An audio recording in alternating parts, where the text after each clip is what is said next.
Salut tout le monde, c'est Nejma, bienvenue sur ma chaîne. Aujourd'hui dans cette vidéo tutoriel, je vais vous montrer comment tracer et réussir votre trait de liner façon œil de biche et aussi un petit zoom sur un contouring soft pour un maquillage au quotidien. C'est parti, j'ai d'abord appliqué ma base de maquillage et mon fond de teint au doigt. Je termine rapidement à l'éponge, histoire d'avoir un fini naturel. J'applique ensuite ma base de fard à paupières que je laisse fondre sur l'ensemble de la paupière jusqu'à l'arcade sourcilière. Je dépose le surplus restant au ras de cils inférieur. Je passe ensuite à mes sourcils, je vais d'abord les brosser, ensuite je vais remplir les zones parsemées pour enfin redessiner leur forme naturelle. Bon, comme d'hab, il y en a un qui se rebelle. Un petit coup de brosse pour finir et ça fera l'affaire. Je vais ensuite appliquer le touche éclat, ça faisait longtemps. Il se marie parfaitement avec mon fond de teint qui a une texture un peu plus épaisse. Donc je vais en déposer quelques gouttes au niveau des cernes pour gommer les zones de fatigue. Je vais principalement rester sur la zone centrale, histoire d'effacer les zones d'ombre et distiller la lumière. Par contre, pour estomper tout ça, je vais utiliser mon nouveau pinceau anti-cerne au fil naturel que je surkiffe. On voit tout de suite qu'il étire parfaitement la matière, la peau est bien lissée, l'effet est naturel et la lumière se révèle. Perso, je suis bluffée. J'estompe rapido pour avoir une parfaite finition dans l'ensemble. Je vais venir appliquer mon crayon de couleur chair à l'intérieur, donc au niveau de la muqueuse intérieure de mon œil pour agrandir le regard. Là encore, j'estompe rapidement pour avoir une finition parfaite dans l'ensemble. Alors ce n'est pas le point fort de ce maquillage, mais je vais quand même rapidement m'occuper de mes lèvres. J'applique d'abord mon baume à lèvres délicieuse de Lollipop que j'adore. Je vais venir ensuite appliquer donc le rouge à lèvres Miley de la palette Balm Jovi. Donc je vais l'appliquer au doigt comme un baume tout simplement. D'ailleurs, pour connaître mon avis sur tous les produits que j'utilise dans cette vidéo, je vous invite à regarder mon haul make-up numéro 1 consacré à ce tutoriel make-up. Donc maintenant, on va passer aux choses un peu plus sérieuses, les ombres à paupières. Je vais garder ma palette Balm Jovi et je vais prendre le fard Allegro. Je vais le déposer sur ma paupière fixe avec mon pinceau estompeur, mais si vous préférez prendre un pinceau plat, c'est comme vous voulez. Donc c'est une sorte de cappuccino mat, je vais dire ça comme ça. Je vais commencer à estomper à la frontière entre la paupière fixe et la paupière mobile en partant de l'extérieur vers l'intérieur. Je travaille aussi au ras de cils inférieur, surtout au niveau du coin externe de l'œil pour le petit effet smoky estompé. Je vais prendre maintenant un pinceau estompeur mais cette fois-ci biseauté pour un peu plus de précision. Je vais utiliser le fard Presto, un brun un peu plus foncé. Je vais le déposer au coin externe de l'œil. Et je vais de nouveau estomper en partant de l'extérieur vers l'intérieur pour rehausser la paupière. J'estompe au maximum au niveau de l'angle externe de l'œil pour vraiment intensifier le regard.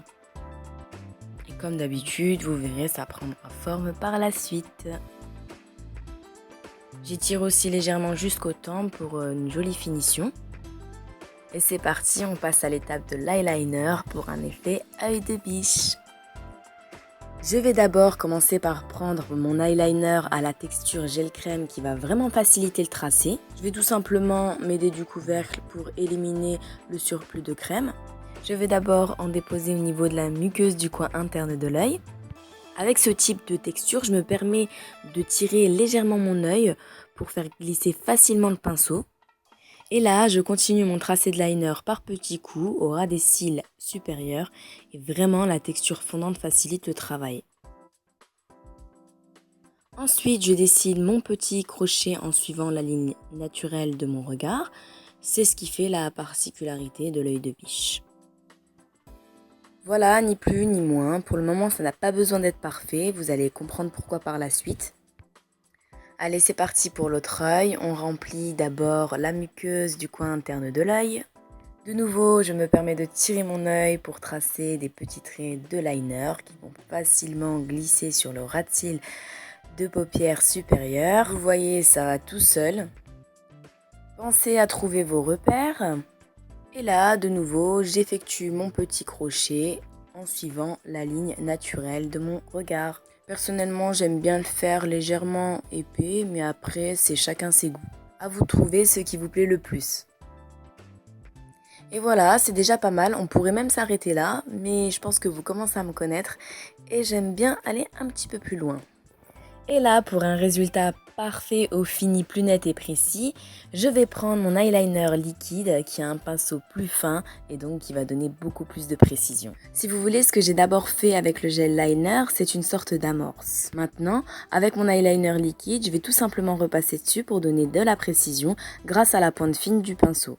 Ça va aussi donner plus d'intensité et une plus longue tenue. Je vous propose cette méthode parce que je pense vraiment qu'elle va vous permettre de vous habituer, de vous réconcilier avec votre trait de liner et aussi trouver vos repères et ce qui vous convient le mieux. Voilà pour le trait de liner. Maintenant, je vais rapidement terminer le contour de l'œil en appliquant mon fard à paupières Allegro au ras des cils inférieurs. C'est juste histoire d'avoir mon effet fondu dans l'ensemble, comme toujours. Je passe rapidement au contouring avec l'Instamark parce que vous avez vraiment été nombreuses à me poser des questions à ce sujet. Je l'utilise assez souvent au quotidien pour donner de la profondeur et du relief au visage. Je ne cherche pas à être ultra précise parce que je veux surtout pas que ça donne un effet trop faux. Donc je vais commencer avec la teinte un peu plus foncée pour donner un petit peu plus de profondeur. Donc je vais d'abord creuser les joues. Je vais passer un petit coup sur la pointe de mon nez, au niveau des tempes, au niveau du contour de mon visage. Vous voyez, ça donne tout de suite du relief, mais de façon très subtile, très naturelle. Je vais ensuite passer à la nuance plus claire, pour donner encore plus de dimension au visage et accentuer les zones plus claires. Et donc là, ça va tout de suite donner beaucoup plus de lumière et en plus, les deux couleurs se fondent parfaitement. Je vais ensuite appliquer un petit peu de bronzer histoire de réchauffer mon teint et d'avoir bonne mine. Maintenant que toutes mes poudres ont été posées, je peux passer au mascara. Là, je prends mon mascara, donc c'est une petite nouveauté et une petite bombe. Comme toujours, je l'applique en partant de la racine des cils, en remontant, en effectuant des mouvements rotatifs pour bien étendre les cils. On n'hésite pas aussi à faire quelques zigzags pour bien séparer les cils. Et on travaille jusqu'à obtenir satisfaction. On n'oublie pas les cils inférieurs. Je trouve que la différence est assez bluffante et on peut passer au deuxième œil. Pour finir, je vais appliquer le blush Frat Boy Blush de la Balm Jovi.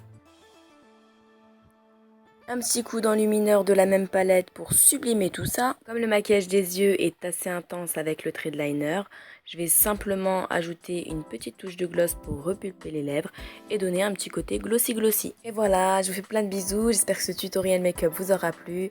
Prenez soin de vous, à bientôt, ciao ciao.